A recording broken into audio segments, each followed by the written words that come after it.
আমার জীবনে যে স্পেশাল দিনগুলো আছে, কাল দিনটা ছিল তার মধ্যে একটা। কাল ছিল হাজব্যান্ডের জন্মদিন। সকালটা বেশ ভালো শুরু হলেও বেলার দিক থেকে দেখলাম বাচ্চাটার ভীষণ জ্বর, প্রায় 100-র ওপরে। এই জ্বর নিয়ে বার্থডের আর কি প্ল্যানিং করাই বা যায়। ছুটতে হলো বেলার দিকে বাচ্চাকে নিয়ে ডক্টরের কাছ থেকে ঘুরে আসলাম। ডক্টর বলল চিন্তার কোনো কারণ নেই, ভাইরাল ফিভার। তাই একটু চিন্তাটা দূর হলো। তাই বাড়িতে তেমন কিছু প্ল্যানিং করতে পারিনি।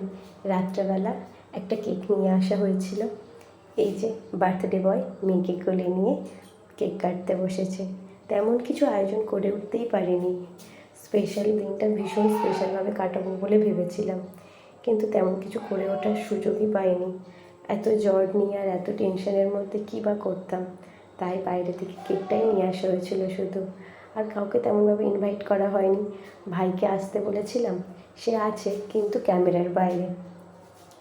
এইভাবেই কাল দিনটা কেটেছিল আমাদের। বিয়ের প্রথম বছরে না, আমার এটা বিয়ের দ্বিতীয় বছর। বিয়ের প্রথম বছরে না বার্থডেটা খুব সুন্দর ছিল। তখন সম্ভবত আমি 8 বা 9 মাসের প্রেগনেন্ট ছিলাম।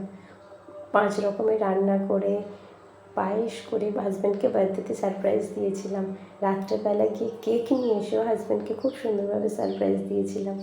এবছর অনেকটা চেষ্টা করেছিলাম, কিন্তু কিছু আর করে ওঠা যায়নি। কী আর করা যাবে, যেটুকু করা গেছে সেটুকুই বা কম কি।